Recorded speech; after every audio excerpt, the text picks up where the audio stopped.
after the round of South Boston that's left with only 10 races to go and 10 races complete. With the Sony Cup Series. With the Sony Busch Series, it's a different story. That means we only have one more race to go.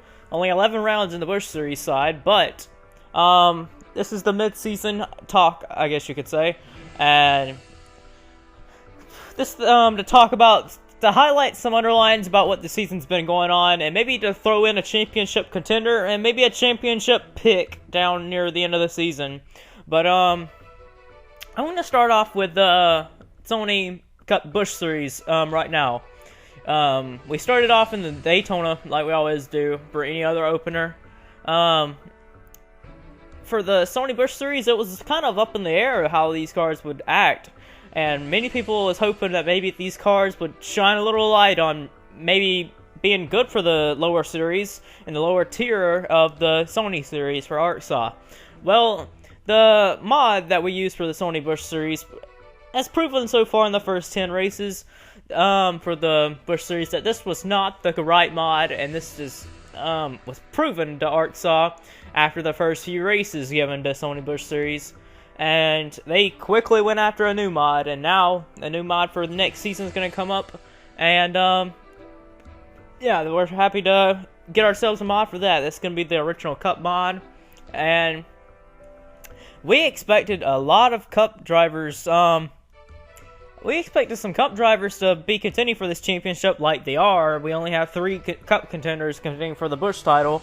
And, but one guy that we really did not expect to be up there fighting for the championship, Jacob Hart, leading the points going into the final race of the season, and that will be at Washington, D.C., although Washington, D.C. is not the finale for the Cup Series, it is over in the other series. But, looking right here, yeah, right here, Jacob Hart, he's got like a 36, 34 point lead advantage going into the finale. Yep, he's got himself a 43 point lead. That's what he has. A 43 point lead over Jackson Williams, and back there for the third position in points is Luke Martin, who's coming into this race only 84 points ahead. Or back to Jacob Hart, so it's going to be a long shot for Luke Martin, but Jacob Hart, Jackson Williams are looking like the main guys to go for the title.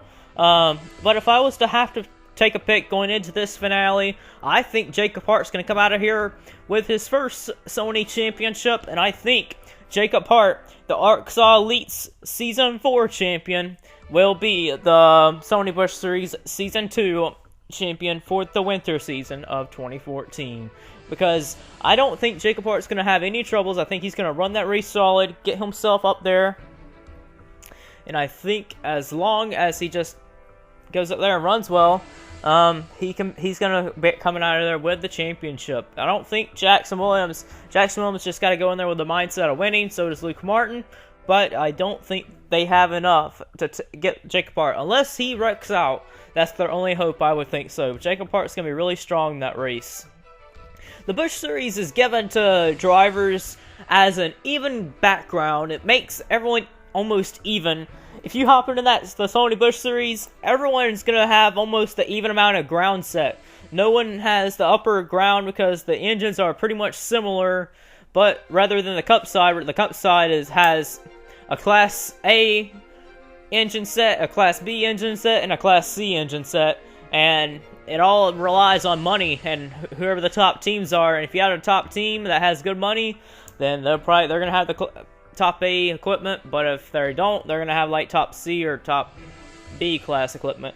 But being in the Sony Busch Series, it gives you a mindset to try and fight your way to get into the Cup Series and try and be in a good ride to try and go after and win races in the Cup Series, and eventually maybe get a very good ride to try and go after a championship in that series. That's why people use the Busch Series to try and move their way up higher in the higher ride for the Sony Cup Series. See, Jacob Hart right now, the way he's going with this run in season number 2 for the Busch Series, this might end up moving Jacob Hart into a very big ride for next season.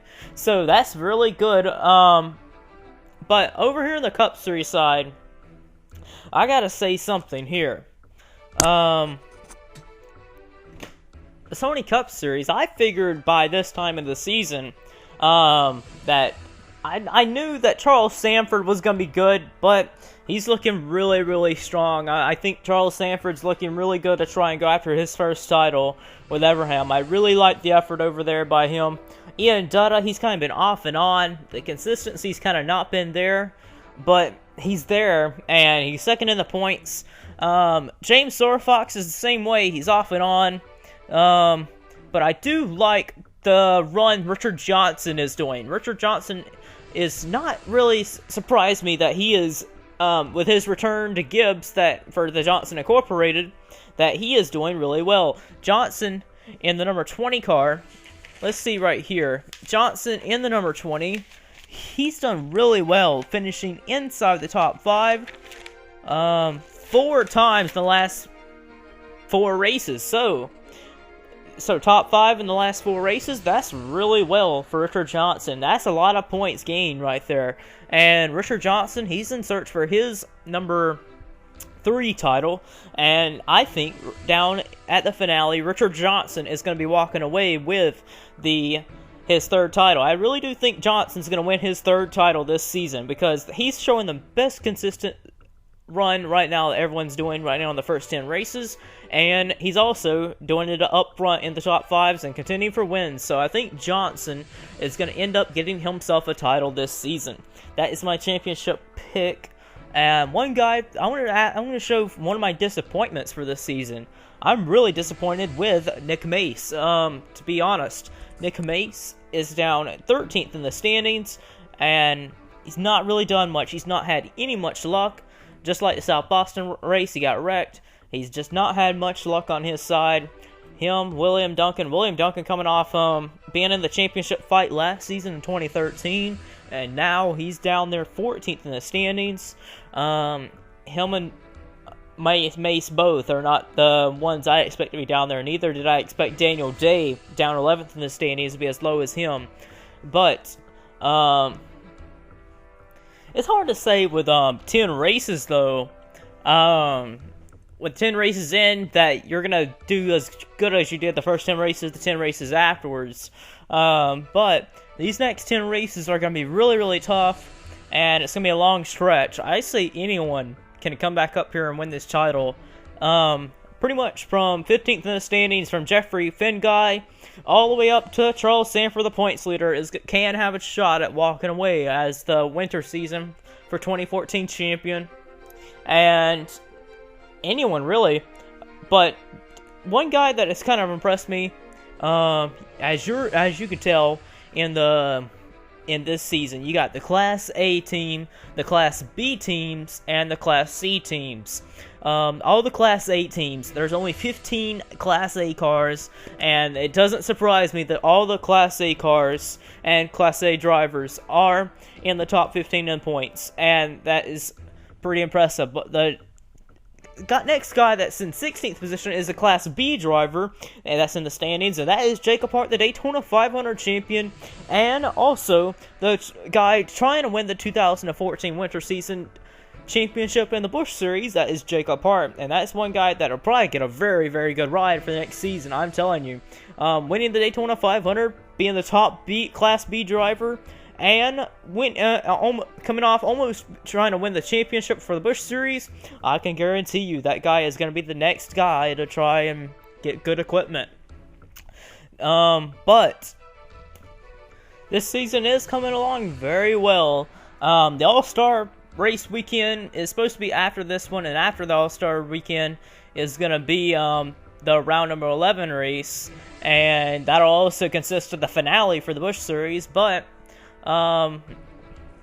like I'm saying here, anybody I can say right now has a chance of winning this race, winning this championship, really. Anybody from the top 15 in points that has Class A equipment, I think anyone could come back and win this. But if I said Richard Johnson is my pick to win the title because he's 3rd in the standings and he's just a really good driver, and he's also always been that consistent driver, and he has showed it the first 10 races. And my underdog pick would have to be his teammate. The underdog pick for the championship here is Eric Burton.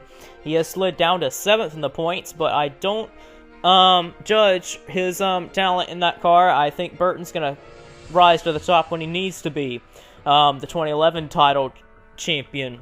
But that is all from me, and all I can say is be looking forward to the All-Star race weekend. And yeah, this has been Fuel. It's just been a little bit of talk, just talking about how I think the season's been going over. I think this is one of my favorite seasons I've ever ran, and I can't wait to see how the outcome comes in 10 races, guys. See you then.